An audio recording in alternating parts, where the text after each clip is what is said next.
کہ legal experts کا یہ کہنا ہے کہ آرمی چیف صاحب کا جو نوٹیفکیشن ہوا تھا 3 سال کا،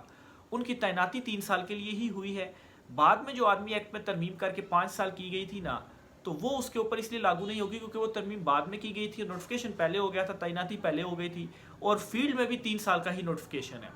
اب کیا ہوگا نومبر میں؟ اگر نومبر میں حکومت نے دینی ہے تو جس طرح سے ماضی کے آرمی چیف صاحبان کو دی گئی ہے، ایکسٹینشن دی جا سکتی ہے، اور اس میں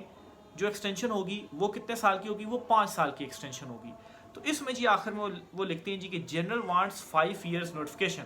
تو جو موجودہ جنرل صاحب ہیں جی، ان کی یہ خواہش ہے کہ 5 سال کی جو ایکسٹینشن ہے وہ دی جائے. تو اسی لیے یہ 10 سال کے جو پلانز ہیں وہ سامنے آ رہے ہیں، اور اس سے بھی خیر صاف ظاہر ہوتا ہے کہ خواہش ہے کہ مزید اس وقت جو ہے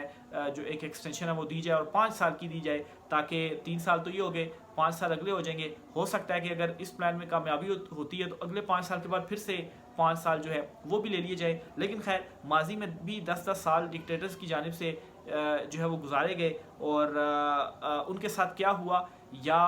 ان کو آپ دیکھ لیں، اور اس وقت کی جو جمہوری حکومتیں تھیں ان کو آپ دیکھ لیں تو آج نام ان کا نہیں لیا جاتا، یا بھٹو کا لیا جاتا ہے، یا مشرف کے ٹائم پر لوگ نواز شریف کو سپورٹ کرتے ہیں. یہ علیحدہ بات ہے کہ عمران خان نے آج نواز شریف کی جو حالت ہے وہ ایسی کر دی ہے کہ نواز شریف اپنی حکومت میں ہو کر وہ مطلب ہے کہ اس وقت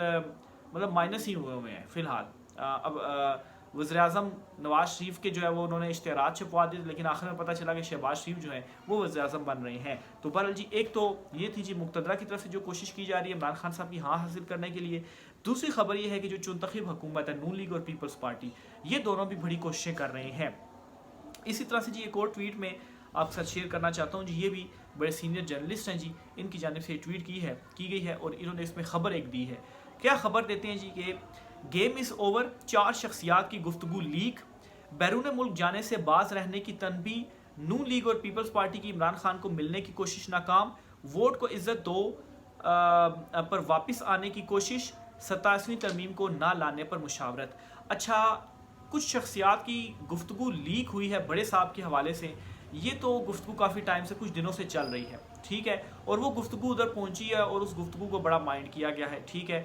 تو ایک تو وہ جو بتا رہے ہیں جی کہ اس گفتگو لیک ہونے کے بعد گیم اوور ہو گئی ہے، دوسرا وہ یہ کہہ رہے ہیں کہ بیرون ملک جانے سے باز رہنے کی تنبیہ. اب انہوں نے نام تو نہیں لکھا نواز شریف کا، لیکن میں یہ اسیوم کر رہا ہوں جی کہ اس میں نواز شریف صاحب کو ہی کہا گیا، کیونکہ خواہش تو نہیں کی جاگی ہے نا کہ وہ ذرا ووٹ کو عزت دو پر وہ واپس لے کر آئیں. پھر آگے خبر یہ ہے کہ عمران خان صاحب کو نون لیگ اور پیپلز پارٹی ملنا چاہتی ہے، لیکن ان دونوں کی یہ کوشش ناکام ہوئی ہے. اب دیکھیں نا، عمران خان صاحب ٹھیک کہتے ہیں نا، یہ تو اردنی ہے، یہ تو چنتخب ہے، ان کے پاس کیا اختیارات ہیں کہ جو عمران خان صاحب سے ملنے کی کوشش کر رہے ہیں اپنی حکومت میں اور ان کی ملاقات نہیں ہو پا رہی. تو اس کا مطلب یہ ہے کہ چیزیں کوئی اور چلا رہا ہے پیچھے سے، اور وہ جو دھاگا ہے نا، وہ ہوتا ہے نا کٹ پتلی تماشا اکثر دیکھتے ہیں، تو دھاگا اوپر ہوتا ہے، نیچے کٹ پتلیاں ہوتی ہیں، تو دھاگوں سے وہ کنٹرول کر رہے ہوتے ہیں انگلیوں سے. تو نیچے جو کٹ پتلیاں ہوتی ہیں وہ تو خود کو بھی ہل جل بھی خود نہیں سکتے ہیں. تو یہ کیوں نون لیگ اور پیپلز پارٹی رابطہ کر رہی ہے، اس کی بھی منطق آپ کو سمجھا دیتا ہوں. اس کی منطق یہ ہے جی کہ یہ بھی چاہتے ہیں کہ عمران خان سے ہم بھی کوئی ڈیل لے لیں، کوئی نکی سی ہاں جو ہے وہ ہم عمران خان صاحب سے حاصل کر لیں، کوئی سپورٹ ملے تاکہ کوئی ایکسٹینشن والے معاملے کے اوپر اگر ہم ایکسٹینشن نہ دیں، یا کیونکہ نون لیگ بھی تو اس وقت یہ سوچ رہی ہوگی نا کہ اگر ایکسٹینشن ہم دے دیتے ہیں اور اس کے بعد ہمارا صفایا ہو جاتا ہے، محسن نقوی وزیر اعظم بن جاتے ہیں، اور ہمارے اوپر تو کرپشن کے سکینڈل جو ہے وہ آ گئے ہیں، اور اگر ہمارے اوپر سکینڈل کھول کے ہمارا احتساب کر کے عوام کی نظروں میں دوبارہ اپنی جو ایک وہ مقبولیت ہے وہ بحال کی جائے گی تو ہم تو مارے جائیں گے. اور اگر ہم ایکسٹینشن نہیں دیتے تو اس صورت میں پھر یہ ہوگا کہ عمران خان اگر آ گیا تو عمران خان بھی ہم سب کو نہیں چھوڑے گا. تو اگر عمران خان صاحب سے کوئی معاملات ہمارے طے ہو جاتے ہیں تو پھر اس کے بعد مل کر ہم سارے جو کوئی فیصلہ ہے جی وہ کر سکتے ہیں. تو اس وجہ سے نون لیگ اور پیپلز پارٹی یہ منطق بنتی ہے کہ وہ خان صاحب سے رابطے کی کوشش کر رہے ہیں، مذاکرات کی کوششیں کر رہے ہیں. بہرحال ثناء اللہ مستی خیر صاحب جب پی ٹی آئی سے بھی رابطے کیونکہ کچھ ہوئے نا، تو پہلے تو کہا گیا جی کہ آپ عمران خان صاحب سے ہی رابطہ کریں، اور پھر پی ٹی آئی نے یہ بھی کہا ہے جی کہ دیکھیں آپ کی اس وقت حالت یہ ہے کہ آپ کے پاس تو کوئی اختیار ہی نہیں ہے، ایون کہ آپ عمران خان صاحب سے اپنی حکومت میں مل بھی نہیں پا رہے، اور آپ مطلب ہے کہ آپ کی تو یہ صورتحال ہے کہ عدالتی احکامات کے باوجود بھی آپ ہماری عمران خان صاحب سے ملاقات نہیں کروا پا رہی. پی ٹی آئی کے رہنماؤں نے نون لیگ اور پیپلز پارٹی سے کہا ہے.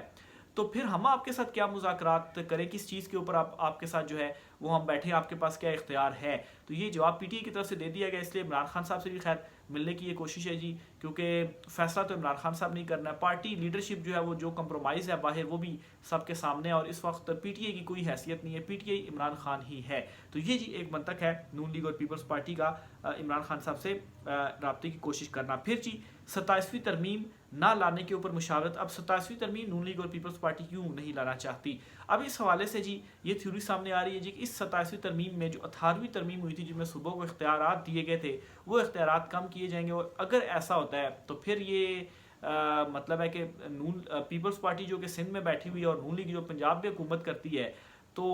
ان کے ہاتھ سے تو چیزیں نکل جائیں گی, سب کچھ وفاق کے پاس چلا جائے گا, اور پھر اگر وزیر اعظم بھی تبدیل ہو جاتا ہے اور صدر بھی تبدیل ہو جاتا ہے تو پھر ہمارے پاس پیچھے کیا رہ جائے گا. تو 27ویں ترمیم ہم جو ہے وہ کیوں پاس کریں؟ تو یہ جی ایک امپورٹنٹ جو خبر تھی جی, بڑا جو دعویٰ تھا جی وہ سامنے آیا ہے. بہرحال دیکھیں عمران خان صاحب اب چونکہ چیزیں کھل کر سامنے آ گئی ہیں تو اب عمران خان صاحب سے جب ملاقات ہوتی ہے تو وہ کیسے رسپانس کرتے ہیں بہت زیادہ امپورٹنٹ ہوگا. عمران خان صاحب کے اگلے ٹویٹ کا آپ انتظار ہے کہ عمران خان صاحب اس ٹویٹ میں کیا جو ہے وہ لکھتے ہیں. آخر میں جی آپ کو بتاتا چلوں کہ سہیل وڑائچ صاحب نے جو کالم لکھا ہے اور اس میں عمران خان صاحب کو انہوں نے بڑے مشورے دیے ہیں جی, اس پر صحافی مطیع اللہ جان صاحب ہیں جی, انہوں نے بڑا زبردست اس کو جواب دیا ہے, بڑا وائرل بھی ہو رہا ہے ان کا یہ جو جواب ہے, اور بڑا لوگ اس کو پسند بھی کر رہے ہیں. آپ کے سامنے بھی میں رکھ دیتا ہوں, آپ بھی اس کو انجوائے کریں گے. مطیع اللہ جان صاحب لکھتے ہیں کہ سہیل وڑائچ نے عمران خان کو باقاعدہ معافی مانگنے کا باقاعدہ مشورہ دے کر خود کو ستارہ امتیاز کا حقدار ثابت کر دیا ہے. صحافی کے روپ میں ایسے کئی ہرکاروں کی کچھ دنوں میں اڈیالہ جیل میں ملاقات بھی کروائے جانے کا امکان ہے, جس کے بعد کالا دھواں مارتا 70 سال پرانے ڈیزل انجن والا یہ وڑائچ طیارہ ایک بار پھر فراٹے بھرتا دیگر مسافروں کی توجہ کا مرکز ہوگا. ایسے چرب زبان, چرب دماغ, چرب ساز صحافیوں نے ہمیشہ عین اس وقت سیاست کی پیٹھ میں صحافت کا چھرا گھونپنا اپنا فرض سمجھا ہے جب اسٹیبلشمنٹ بند گلی میں داخل ہو گئی. یعنی کہ اسٹیبلشمنٹ بند گلی میں داخل ہو چکی ہے جی, یہ مطیع اللہ جان بھی سمجھتے ہیں. جن کو اس قوم نے اپنے 78 سالہ جرائم اور آئین سے غداری کی معافی مانگنی چاہیے, وہ قوم سے ان لوگوں کے آگے ہاتھ جوڑ کر معافی مانگنے کا کہا جا رہا ہے. بے وزن دلیل کے حامل وزن دار چند صحافی لوگوں نے اپنے اور دوسروں کے لیے ہمیشہ اصولوں کی کوہ پیمائی کی بجائے بزدلی کی ڈھلوان کا انتخاب کیا ہے, مگر مقصد پورا ہو گیا ہے. ایک بحث چھڑ چکی ہے جس سے پارٹی اور عوام میں تقسیم کا عمل جاری ہے. ایک فیلڈ مارشل سے ملاقات کیا ہو گئی, سہیل وڑائچ صاحب جو ہیں خود کو وزرائے اعظموں کے ہم پلہ سمجھنا شروع ہو گئے ہیں. ظاہر ہے اس ملک میں وزیر اعظم بننے کے لیے عوام کے ووٹ کی نہیں, آرمی چیف کی نظرہ کرم کی ضرورت ہوتی ہے. سچ تو یہ ہے اسٹیبلشمنٹ کے پی ٹی آئی سے جنگ میں سب کچھ لٹا دینے کے بعد اگر نوبت ایک صحافی کے ذریعے معافی مانگنے کی اپیل تک آ گئی ہے تو پھر خود اسٹیبلشمنٹ کو ہی عمران خان سے معافی مانگ لینی چاہیے. کہاں گئے ریاست کے وہ آئینی ادارے جیسا کہ پارلیمنٹ, حکومت اور عدلیہ, جس نے شواہد کی بنیاد پر عمران خان اور اس کی پارٹی کو 9 مئی کے مقدمات میں سزا دلوانی تھی؟ اب معاملہ عمران خان کی نکی جئی ہاں تک آ گیا ہے تو پھر ریاست اور اس کے اداروں کی اس سے بڑی ناکامی کیا ہوگی؟ مزید وہ لکھتے ہیں جی, دوسری طرف اگر عمران خان نے سہیل وڑائچ کے مشورے پر 9 مئی کے واقعات کی مکمل ذمہ داری قبول کرتے ہوئے معافی مانگنی ہی ہے تو پھر صرف 9 مئی ہی کیوں, تھوڑا پیچھے چلے جائیں تو 2014 میں پارلیمنٹ اور پی ٹی وی حملوں میں ملوث جنرل راحیل شریف اور جنرل ظہیر الاسلام کی آنت کاری اور منصوبہ بندی پر بھی اعترافات کے بعد ایک معافی ہونی چاہیے. تو بہرحال جی عمران خان صاحب یہ چیز تو کلیئر کر چکے ہیں جی کہ معافی میں کس چیز کی مانگوں, میں نے کیا کیا ہے. پھر جی اس کو مزید میں آگے چلتا ہوں اختتام کی جانب. مزید وہ کیا لکھتے ہیں جی, وڑائچ صاحب نے عمران خان کی مستقل مزاجی کا کریڈٹ اسی طرح یوٹیوبرز کو دیا ہے جس طرح 2024 کا عوامی مینڈیٹ پی ٹی آئی کی بجائے شہباز شریف کی جھولی میں ڈال دیا گیا تھا. سہیل وڑائچ جیسے سینئر صحافی اپنے تجربے میں یوٹیوبرز کو جو کریڈٹ دے رہے ہیں, یعنی کہ عمران خان اس میچ پر اس لیے پہنچے کہ یوٹیوبرز کی وجہ سے وہ جیل میں, یہ سہیل وڑائچ صاحب کہنا چاہ رہے تھے, تو اس پر انہوں نے یہ چیز لکھا ہے جی. سہیل وڑائچ جیسے سینئر صحافی اپنے تجزیے میں یوٹیوبرز کو جو کریڈٹ دے رہے ہیں اس کی وجہ ان کے اخبار اور ایسے